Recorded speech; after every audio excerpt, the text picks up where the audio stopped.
नमस्कार, आप सभी का एक बार फिर से स्वागत है हमारे चैनल में। दोस्तों, आज मेरी तरह आपने भी करवा चौथ का व्रत रखा होगा। आइए सुनते हैं करवा चौथ की व्रत कथा। एक बार की बात है, एक साहूकार था। उसके 7 बेटे और एक बेटी थी। सेठानी ने, उसकी बहुओं ने और उसकी बेटी ने करवा चौथ का व्रत रखा। रात को साहूकार के लड़के जब भोजन करने लगे तो उन्होंने अपनी बहन से भोजन करने को कहा। इस पर उनकी बहन ने कहा कि आज उसका व्रत है और वो चांद को अर्घ देकर ही खाना खा सकती है। वो भाई अपनी बहन से बहुत प्यार करते थे और उनसे अपनी बहन को भूखा देखा नहीं गया। उसके भाई नगर के बाहर पहाड़ी पर गए और वहाँ अग्नि जला दी। अग्नि जलाकर वो अपनी बहन के पास आए और बहन को चलनी में से उस अग्नि का प्रकाश दिखाते हुए बोले, देखो चांद निकल आया है, तुम भोजन कर लो। उनके ऐसा कहने पर साहूकार की बेटी ने अपनी भाभियों से कहा, भाभी देखो चांद निकल आया है, आप भी अर्घ देकर भोजन कर लो। ननद की बात सुनकर उसकी भाभियों ने कहा, बाईसा ये तो आपका चांद है, हमारा चांद आने में तो अभी बहुत समय है। साहूकार की बेटी भूख से व्याकुल थी।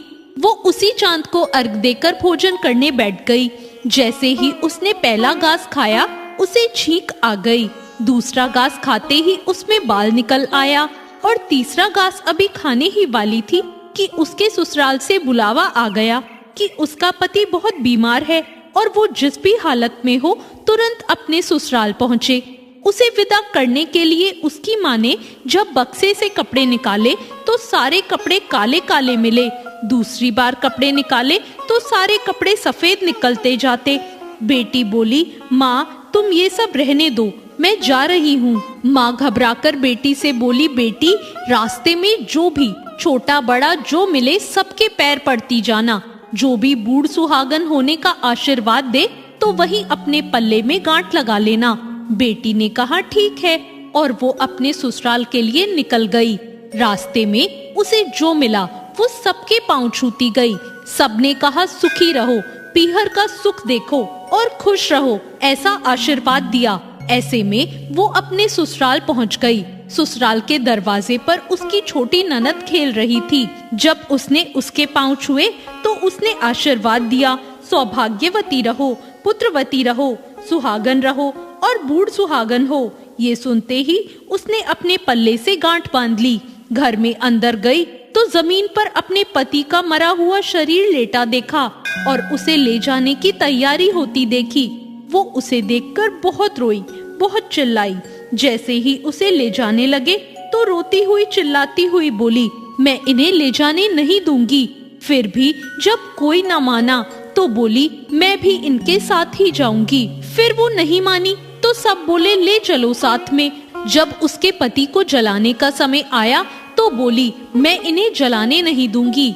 तो सब बोले, पहले तो पति को खा गई, अब उसकी मिट्टी भी खराब कर रही है। लेकिन वो नहीं मानी। गांव और उसके परिवार के सभी लोगों ने निर्णय लिया कि इसे यही रहने दो, इसके लिए यही एक झोपड़ी बनवा दो। वो अपने पति को लेकर उसी झोपड़ी में रहने लगी। वो पति की साफ सफाई करती और उसके पास बैठी रहती। उसकी छोटी ननद दिन में 2 बार आकर उसे खाना दे जाती। वो हर चौथ का व्रत रखती, चांद को अर्घ देती, ज्योति देखती और जब चौथ माता आती तो चौथ माता कहती, करवो ले, भाइयों की प्यारी बहन करवो ले, घनी बुखारी करवो ले, बहुत भूखी करवो ले। पर वो चौथ माता से अपने पति के प्राण मांगती, पर चौथ माता उसे कहती कि हमसे बड़ी चौथ आएगी तो उससे अपने पति के प्राण मांगना। ऐसे एक एक करके सभी चौथ आई और सभी ये कहकर चली गई। अश्विन की चौथ बोली, तुझसे कार्तिक की चौथ यानी करवा चौथ माता नाराज हैं, वो ही तेरा सुहाग लौटाएंगी। जब करवा चौथ आने वाली हुई तो उसने अपनी छोटी ननद से पूरे श्रृंगार और सुहाग का सारा सामान मंगवाया और करवे भी मंगवाए। उसकी सास ने सोचा पता नहीं क्या करेगी इन सब का, पर कोई बात नहीं, इतने समय से अकेली वहाँ झोपड़ी में पड़ी है, जो मांगती है दे आओ। फिर उस साहूकार की बेटी ने करवा चौथ का व्रत रखा। चांद निकलने पर अर्घ दिया, चौथ माता की ज्योति भी करी। चौथ माता प्रकट हुई तो बोली, करवोले भाइयों की प्यारी बहन करवोले, दिन में चांद उगाने वाली करवोले, घड़ी बुखारी करवोले। तब उसने उनके पैर पकड़ लिए और बोली, माता मेरा सुहाग वापस करो।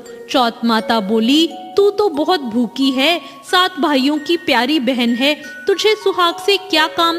तब वो बोली, नहीं माता, मैं आपके पैर तब तक नहीं छोड़ूंगी जब तक आप मेरा सुहाग वापस नहीं करती। चौथ माता ने सुहाग का सारा सामान मांगा तो उसने एक एक करके 16 श्रृंगार का पूरा सामान माता को दे दिया। चौथ माता ने अपने आंखों से काजल निकाला, नाखूनों से मेहंदी निकाली, मांग से सिंदूर निकाला और चिटकी उंगली का छींटा दिया।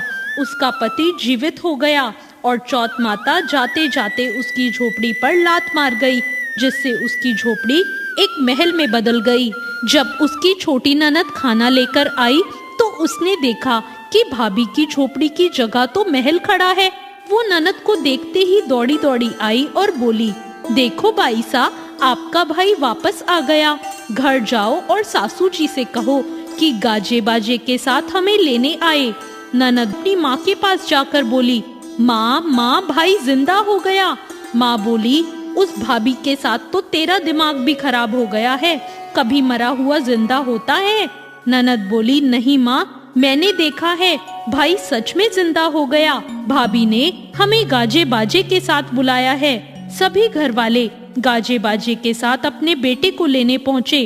बेटे को जिंदा देखकर सास बहू के पैर छूने लगी और बहू सास के पैर छूने लगी। वो बोली, देखो माँ, आपका बेटा वापस आ गया। सास बोली, मैंने तो साल भर पहले ही इसे भेज दिया था, वो तो तू थी जो इसे वापस ले आई। हे चौथ माता, जैसे साहूकार की बेटी के साथ पहले किया वैसे किसी के साथ मत करना, और बाद में जैसे उसे सुहाग दिया वैसे सबको देना और सब पर अपनी कृपा बनाना। जय चौथ माता। तो ये थी करवा चौथ की व्रत कथा। आपको ये कथा कैसी लगी कमेंट करके जरूर बताना। साथ में मेरे चैनल को सब्सक्राइब करना मत भूलना। धन्यवाद।